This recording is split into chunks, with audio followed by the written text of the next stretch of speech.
What's up, everyone? With me, we have Steven Nesbitt of The Athletic. How's it going, Steven? Good, man. Good to see you guys the last couple of days. It's been fun. It's been an awesome time. So you've been kind of meandering around here, getting some odds and ends of the winter meetings. You had a story you wrote about today. Yeah. And we've been here talking about baseball, trying to find out things about the Pirates. You've been kind of doing kind of the opposite. You've been riding boats. So I don't know, why don't you tell us a little bit about that right now? We had this idea. Guy who used to work for us in the NFL side, Bo Wolf, out of Philly. He went to the NFL Combine and just sat at the Starbucks, outside the entrance, and just sat there and did a running diary of 6 hours, I think it was, at the Starbucks. And this GM rolls through and daps up this person, and that guy rolls through, and this ex-player goes through. And I was like, that could work at the winter meetings. And then we got here, and I was like, you know what? There isn't a central location here, because if you don't know about this place, it's ridiculous. And this number doesn't mean anything, but it's big. 4.6 million square feet.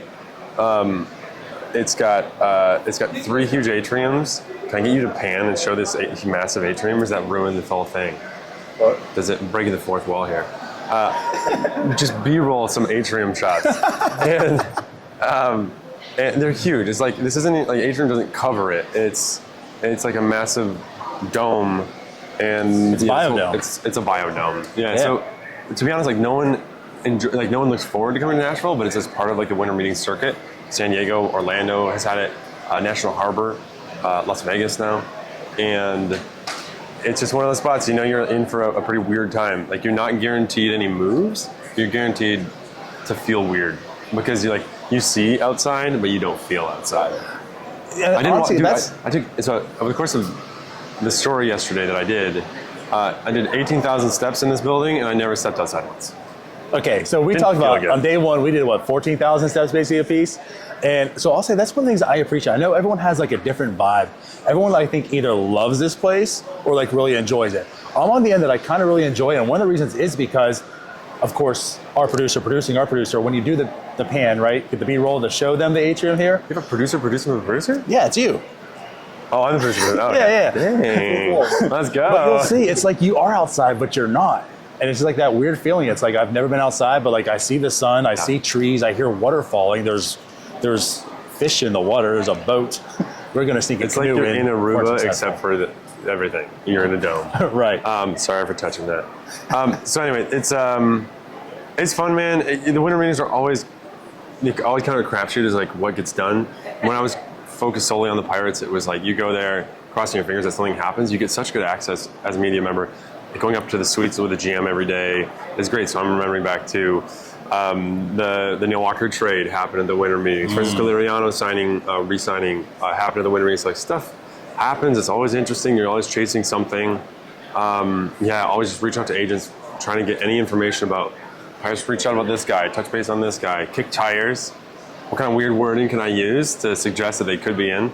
And so now with the Athletic on a more national scale, it is kind of fun because even a slow day for the team that you came to focus on, you can jump into something else. So, right. Or you can just walk the halls for a whole day and get exhausted, and then turn your story and then stay up all night drinking. Right. So, well, tell us a little bit about that because, of course, you're kind of mentioning, every winter meetings has almost a story.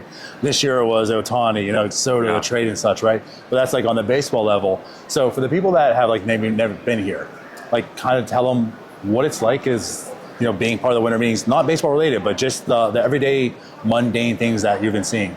Yeah, well, the jarring thing we were just talking about is when you see normal human people here who came here for vacation, they almost feel bad for them because you're why are there? There was a group when I was writing this. There were little old ladies, loved them, and I walked up to 3 of them. I said, "Are you here?" And I knew the answer, but I had to be respectful. You here for the baseball? They're like, "No," and they were we're here from Kentucky. From Louisville, a senior citizens group, and we just came to see this place.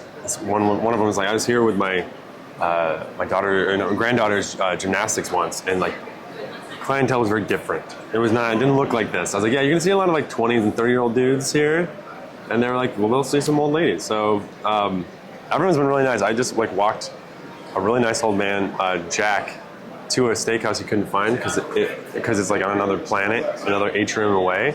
And I had a lovely conversation. He's a Bama fan. I'm a Michigan fan. So he was giving me a little grief for the playoff semifinal that Michigan's definitely going to lose. and he was great. So shout out Jack, who's definitely on the internet. Well, there you go, Jack. Now you're famous. And so something that I've been kind of noticing too, and maybe I haven't noticed it too much this time, but I've always felt, I've been here a couple of times before, there's always been like a main character. Yeah. Have you noticed anyone that stands out or like something weird in that sense? So weirdly, like the main character here, like isn't here. I feel like it's honestly Nez Bolello, the agent for Shohei. Okay. Because even today, Scott Boras right over here takes the stand. He literally stands on a little box. So he's above everybody and you can see him because the whole room is covered. Chris Archer. Yep. Former Bucko. Noted former Bucko. And the whole Boras, everyone is kind of whispering like, what if Bolello drops some news right now and just like ruin things for Scott Boras? It didn't happen, but kind of funny to think about. And so it's hovered over this whole thing because like the biggest news we've had, besides because the Soto trade hasn't finished, it sounds like it's going to get there, is Dave Roberts saying that the obvious, right? He said that we met with Ohtani and it's like, I wonder if that's going to, and we don't even know for sure, like, are they actually going to like penalize or get mad at teams who leak or just say the honest thing? We don't know, but at least the question's in the air. Like it's hovered enough that people are asking the question and they haven't shot it down. They haven't said like, no, don't worry about it. So it's a weird thing. And I didn't even really answer your last question. As a baseball person, it's strange how quickly you get used to seeing the people you see here. Like day one, it was, Jim Leland gets in the Hall of Fame. So the first full day I'm here, Leland's walking the halls, La Russa's in the halls. You're seeing GMs, AGMs, managers everywhere. Yeah, you don't really. The weird thing is you don't see almost any players, right? Ex-players. First person I saw here was Jared Hughes. He told me about Tony Watson and what he's up to. Filled me in. I saw Cole Figueroa, who's with the Rays now, and Chris Archer, who just walked by, just got a job with the Dodgers. Like you see all kinds of guys you played who are now moving on to that next chapter. And then Stephen Brault too, who's going to get into broadcasting. So it's more of a place for like former players and team execs. And like goats of the game, manager type, manager and GM type. So it's a pretty cool scene. Every year I come, it's like I'm reminded that it's special. But then like day 4, you're so numb to seeing them walk the halls that you're like, I think I should probably go home. It's probably time. Well, yeah, and again, like if you haven't checked out this article, definitely go on there at Athletic, read it. Pretty cool. Before we let you go, like you said, you're Athletic. You cover MLB more broader scale now. Dave Roberts did let the cat out the bag, right? They met. Shohei seems like they want to keep it under wraps. Yeah. Ryan Dempster said today that there's a mystery team. Tell us what you're hearing. When will Shohei sign with Pittsburgh? I'd love to have those sources, but I just heard it. I was like answering it seriously. I think there's a path. I think there's a path to a deal. That would like double the payroll, basically. No, that's not true. It would future commitments. It certainly would. Might double the payroll. Isn't that a wild world to think about, though? Like in a world where they were actually like, no, we're only a couple years away. It would never. I mean, it's almost like in a way you get tired of like dunking on the Pirates for the fact they haven't given out multi-year deals to anybody ever, right? In free agency, but you also know like they're still a long way away, and so. It is a bummer from someone who doesn't have any like fan attachment, but just like has watched the trajectory of the org since I got to Pittsburgh in 2013. That was so exciting, like, right away. The first game I ever went to was when I was an intern in 2012 summer, and it was Bryce Harper's first game in Pittsburgh. I really went for that. We sat at the very, very top, almost empty stadium, and it was a blast. Like it was. Super fun to watch. I'm completely blanking on the catcher. Barajas hit a home. I don't know if it was a walk-off or just game-winning homer, and loved it. And ended up spending, felt like years of my life in the ballpark there. And to watch the trajectory like go skyrocket, so cool. Homegrown guys, and then to see like very slowly and sometimes all at once that all like drip go away. After the 2015 wild card, such a run to 98 wins. Had so much momentum. It was like, could they catch Cardinals? Could they do it? Okay, they can't quite do it. And then after that game, I'm like, hold on. Neil probably just played his last game here. AJ Burnett's definitely done. Jay Happ's done. And you realize, like, oh man, a lot could be changing right now. Is Pedro back? Like, there was like you didn't realize the cliff had come so soon because it was Right. like, well, you still have Kutch and still have J.H. Jordy, like a lot, Garrett, a lot of this core. So maybe good days are still ahead, and they kept trying to like smash their heads against the wall so many times they all got fired. Because you try to sustain the way they did, you're going to make a mistake, a massive one. So, and those mistakes hurt. It's a bummer to watch because, like, I grew up a Tigers fan. I'm watching it happen in Detroit, and they've made mistakes in other ways, like signing Javi Baez before they were ready to start winning. And now, new GM, you got to start over. But good days ahead, probably. But I just don't know when for like either of those orgs. And where the Tigers have a leg up is that historically they've been willing to spend significantly, and like with it toward the top of the league when they're ready. And the Pirates never will. They won't pretend they're going to spend at the top of the league. You're just hoping more for like average. Right. When they're really ready to win. So that's my long answer about how Shohei's coming to Pittsburgh. I still feel like my money is still on the Dodgers, but it kind of. It makes all the sense. You talk to people, Japanese reporters, the insiders.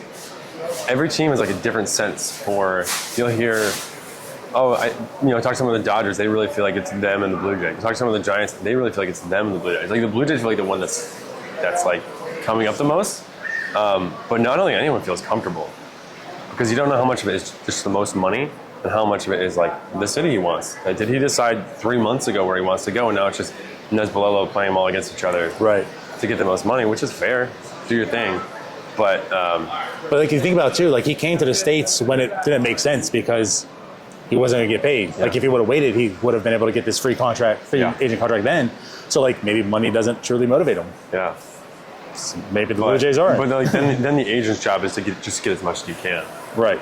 And ultimately if it comes out like the Dodgers, like we didn't get him, we ended up giving him another year and $5 million AAV better, and he just didn't pick us. Then we just know that the agent was just doing his job. Right. But yeah, the reality of where we sit now is just like everything's frozen.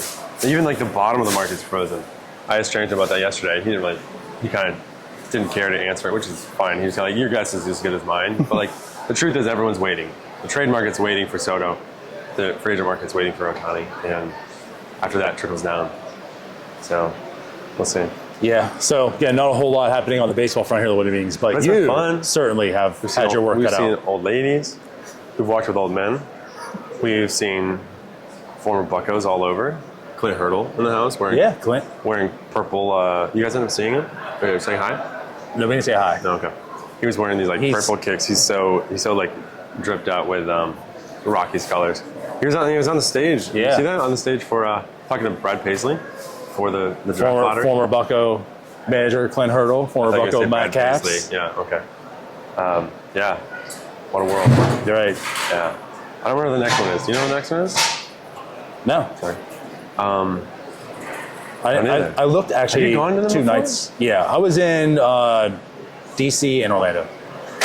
National Harbor is such an easy one, I think, for everybody. It's not like super sexy, but like San Diego's the GOAT. I think everyone, I just said the GOAT for the second time this chat. I think if you ask every ball writer and exec if you had to pick one spot, they'd all say San Diego. I wonder if the league would rather go like Las Vegas long term if you picked one. I think they're just going to keep rotating to all the massive wonderlands out there.